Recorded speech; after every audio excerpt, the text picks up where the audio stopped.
Paz e graça de Cristo, sou a irmã Sandra Alvarenga, serva do Deus Eterno, e quero junto com você pensar e estudar a Palavra de Deus. Está começando o nosso devocional, pense nisso. Hoje a Palavra de Deus vai falar aos nossos corações no livro de Malaquias 3, de 1 a 6, que vem dizendo assim: Eis que eu envio o meu anjo, que preparará o caminho diante de mim, e de repente virá ao seu templo o Senhor, a quem vós buscai, o anjo do concerto, a quem vós desejai. Eis que vem, diz o Senhor dos Exércitos, mas quem suportará o dia da sua vinda? E quem subsistirá quando ele aparecer? Porque ele será como o fogo do ourives e como o sabão dos lavadeiros, e assentar-se-á, afinando e purificando a prata, e purificará os filhos de Levi e os afinará como ouro e como prata. Então o Senhor trará ofertas em justiça, e a oferta de Judá e de Jerusalém será suave ao Senhor, como nos dias antigos e como nos primeiros anos, e chegar-me-ei a vós para juízo, e serei uma testemunha veloz contra os feiticeiros, contra os adúlteros, contra os que juram falsamente e contra os que defraudam o jornaleiro e pervertem o direito da viúva e do órfão e do estrangeiro, e não me temem, diz o Senhor dos Exércitos, porque eu, o Senhor, não mudo. Por isso vós, ó filhos de Jacó, não sois consumidos. Glórias a Deus e aleluia. Irmãos, desde ontem, depois daquela palavra que Deus bradou no meu coração, em dizendo que Ele nos coloca de pé, quando eu falo sobre Lucas e a gente percorre a palavra de Deus com aquela mulher que andava curvada, e ali ela tem um encontro com Jesus dentro do templo, e o Senhor a toca e a coloca de pé. E ontem eu passei o dia todo o Senhor falando no meu coração: eu não mudo, eu não mudo, eu não mudo. Aleluias! O Senhor é o mesmo ontem, hoje e será eternamente. Ele não muda. E eu fui ler a palavra de Deus e achei esse versículo maravilhoso dizendo que ele não muda, em Malaquias, no profeta Malaquias, aleluias. E aqui esse tempo desse homem de Deus que ele estava vivendo e já profetizando para aqueles dias e para dias que ainda viriam. Aqui a situação de Malaquias parece tão atual, é coisa tão tremenda que nós vemos, o quanto Deus, aleluia, ele se preocupa no dia de hoje e no dia de amanhã. O nosso Deus, ele cuida de nós no presente e já está, aleluias, preservando a nossa vida no futuro. O nosso Deus é onisciente, aleluias. Ele sabe o que vai acontecer para frente. Então a nossa vida está na palma da mão de Deus. Oh, glórias a Deus. Ele cuida de nós, ele preserva a nossa vida. E é isso que nós temos que ter por consciência, como verdade para a nossa vida, que ele é o mesmo ontem, hoje e será eternamente. E aqui a palavra do Senhor, ele quer nos mostrar o que acontecia no tempo de Malaquias, O que quer dizer a palavra, o nome Malaquias? Malaquias significa mensageiro de Jeová, mensageiro de Deus.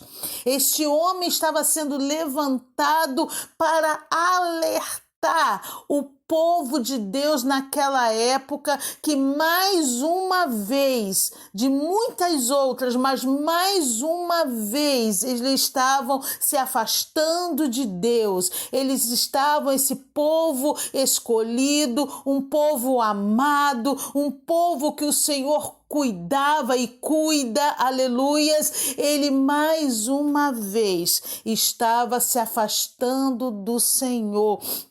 E esse livro, aleluia, vem dizendo assim: quando Malaquias escreveu aos judeus repartidos, passavam novamente por adversidade e declínio espiritual. Eles se haviam tornado cínicos e questionavam a justiça de Deus, duvidando do proveito em se obedecer aos seus mandamentos. À medida que a sua fé minguava, iam se tornando mecânicos e insensíveis na observância do culto divino, e indiferentes às exigências da lei. Eles faziam-se culpados de muitos tipos de transgressões contra o concerto. Malaquias confronta os sacerdotes e o povo com um apelo profético para se arrependerem de seus pecados e da hipocrisia religiosa, para que não fossem surpreendidos pelo castigo divino, para removerem a desobediência que bloqueava o fluxo do favor e da bênção de Deus, para voltarem ao Senhor e ao seu concerto com coração sinceros e obedientes. Olha que coisa tremenda. Então, Malaquias estava num tempo de total apostasia da fé, das pessoas estarem se separando da fé, porque estavam fazendo cultos mecânicos, estavam ali já numa liturgia mecânica. Eu vou levar a minha oferta mecanicamente, não de uma forma de adoração, não uma forma que sai do fundo do meu coração, que me custa algo, aleluia, que eu faça uma reverência à minha oferta. Não, eles estavam levando mecanicamente, pior, irmãos, estavam levando qualquer oferta, sem nenhum cuidado, sem nenhum amor, estavam ofertando coisas ruins na presença de Deus, eles estavam banalizando a sua fé. Olha só, que se você puder, leia o livro de Malaquias, só é 4 capítulos, e Deus vai falar contigo profundamente, porque aqui no capítulo 1 tem um título: e a ingratidão do povo, o formalismo dos sacerdotes. No capítulo 3 vem dizendo assim: a vinda do Senhor precedida pelo seu anjo. No capítulo 2 ainda vem dizendo assim: os casamentos com mulheres estranhas e o divórcio são ilícitos. No 3 vem dizendo assim: não devemos roubar o Senhor, nem duvidar da sua providência e justiça. Nós pegamos sempre o capítulo de Malaquias 3 e a partir do versículo 7 para falar dos dízimos e das ofertas, que estavam sendo roubadas, que não estavam sendo apresentadas a Deus. E ali vem falando, né, quantas pessoas, quantos pastores, né, usam o livro de Malaquias só para falar que nós devemos dizimar, ofertar, e ali o Senhor vai abrir a janela dos céus, e aquilo o Senhor vai nos prosperar, e aí o Senhor, ele tem compromisso conosco quando nós temos temos compromisso com Ele, mas a gente não vê o que estava acontecendo, porque o Senhor estava falando de dízimos e das ofertas. Porque, irmãos, quando nós lemos a palavra de Deus, aleluia, na sua profundidade, naquilo com um contexto, nós temos não só ler o texto, mas temos que inserir o contexto, a realidade do que estava acontecendo. Aqui a palavra vai dizer que eles estavam ofertando animais doentes, animais coxos, animais que já iriam morrer, animais que já não tinham nenhum valor. Porque nós sabemos que as ofertas eram dessa forma, através dos animais, pelo sangue do animal. Por quê? Porque ali a expiação do sangue estava, aleluia, cobrindo o pecado, estava nos unindo a Deus. Por isso que naquele tempo se fazia o sacrifício, representando quem? Representando já Jesus Cristo de Nazaré, que seria o sacrifício único, proveitoso, aceito por Deus, o último sacrifício que não encobriria mais o nosso pecado, mas viria, aleluia, nos resgatar do pecado, tirar o pecado, para que nós viéssemos ter agora uma nova vida e termos a herança eterna de um novo céu, uma nova terra, uma presença de Deus na nossa vida. Não teríamos agora só uma visitação do Espírito no nosso corpo, na nossa alma. Não! O Senhor nos fazeria agora, iria nos fazer como templos do Espírito Santo, e o Espírito Santo faria morada no templo que somos nós. E aqui nesse contexto, olha o que está acontecendo. O Senhor estava indignado, porque os sacerdotes, porque o povo de Deus estava banalizando o louvor, a adoração diante do Senhor. Aleluias! E nós devemos pensar quando nós vamos à casa de Deus ou quando estamos na presença de Deus, o que nós estamos levando ao Senhor? Será que é uma coisa mecânica, porque eu tenho que orar ou eu tenho que cantar? Quantos estão entrando na casa de Deus como se fosse um ofício, um trabalho? Hoje eu estou escalado para louvar a Deus, hoje eu estou escalado para pregar a palavra, hoje eu estou escalado para fazer alguma coisa ao Senhor. Aleluias! Não tem prazer, só vai à igreja porque está escalado, porque se não estivesse nem iria, porque não tem prazer no Senhor. Aleluias! E nossa adoração, irmãos, começa dentro de casa, é nossa vida íntima. Quando o Senhor fala assim, entra no teu quarto e ora, entra no teu quarto e fala comigo. Sabe assim que está falando conosco? Ter intimidade com Ele, ter intimidade, porque se você faz no lugar onde ninguém te vê, só Ele te vê, aleluias, você vai fazer isso com prazer em qualquer outro lugar. Você vai ser a mesma pessoa. Deus te conhece dentro do quarto. Deus te conhece dentro da sua casa. Deus te conhece os seus pensamentos. Ele conhece os seus pensamentos e aquilo que está dentro do seu coração. Aleluias. A Deus ninguém engana, irmãos. A Deus ninguém engana. E Ele está falando aqui para nós nesta manhã, como tem sido o seu culto diante dele. Por que você está indo na presença do Senhor? Por que você está dizimando? Por que você está oferecendo a sua oferta? Será que você está usando a oferta como moeda de troca? Eu vou fazer isso porque Deus vai me dar isso. E o Senhor está alertando esse povo, não faça as coisas mecânicas. Me louve por aquilo que eu sou, aleluias. Me louve por aquilo, aleluia, que você vê de um lado e para o outro, pela natureza, pela minha grandeza, por aquilo que eu sou, aleluia. E ali, irmãos, o que vai acontecer? Quando nós somos obedientes por aquilo que o Senhor é.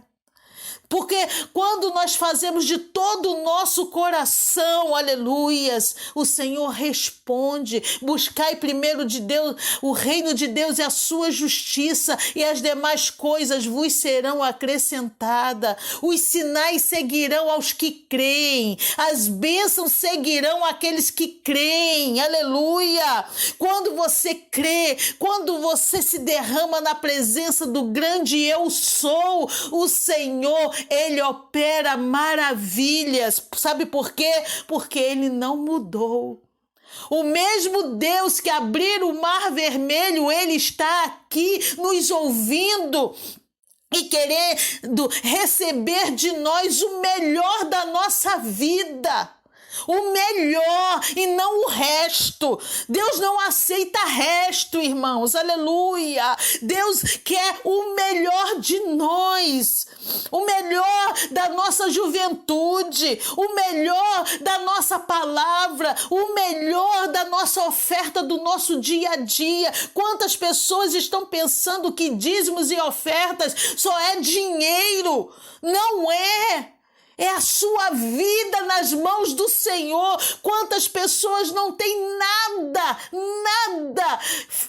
humanamente falando, em forma de dinheiro a oferecer a Deus.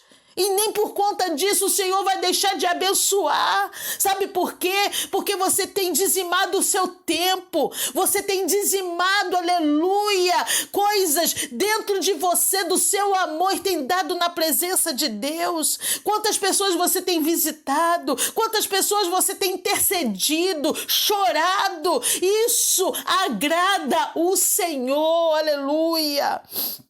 Deus não está interessado no nosso dinheiro, irmãos. Isso é uma moeda criada pelo homem. Dá a César o que é de César e dá a Deus o que é de Deus, aleluia.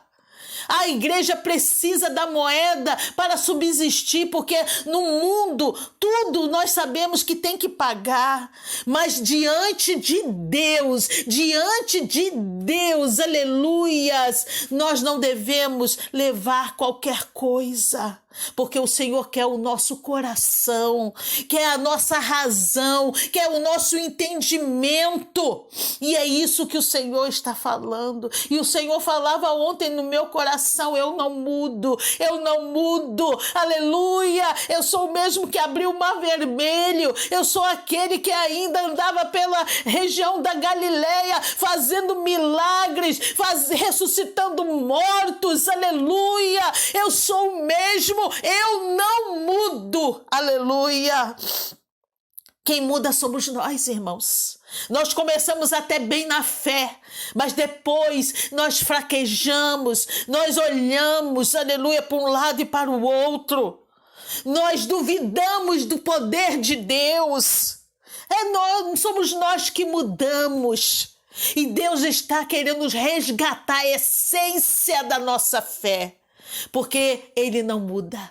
E se nós formos obedientes, se nós viermos fazer um sacrifício vivo e agradável a Deus, Ele vai se manifestar com poder na sua vida. Aleluia! Porque Ele não muda. E hoje o Senhor quer que nós pensemos nisso, fazendo uma autorreflexão da nossa vida. O que eu tenho oferecido a Deus? Um sacrifício mecânico, um sacrifício que Deus tem abominado, porque você tem ido ainda com desdenho, com falta de fé, sem alegria no coração. O que você tem oferecido no altar de Deus? Até mesmo para a minha vida, o que eu tenho oferecido no altar de Deus? Porque a palavra, primeiramente, tem que cortar na carne do profeta, daquele que está falando, daquilo que foi revelado a ele, primeiro a mim, aleluia, para depois para você, meu irmão e minha irmã. Pense nisso. Pense em Deus. E que o Senhor fale ao seu coração. E que a sua oferta hoje mude. Aleluia! Porque o Senhor continua grande, poderoso e verdadeiro. E Ele fará na sua vida, aleluia, as promessas se cumprirem. Porque Ele não muda. Que Deus te abençoe, em nome de Jesus. Amém.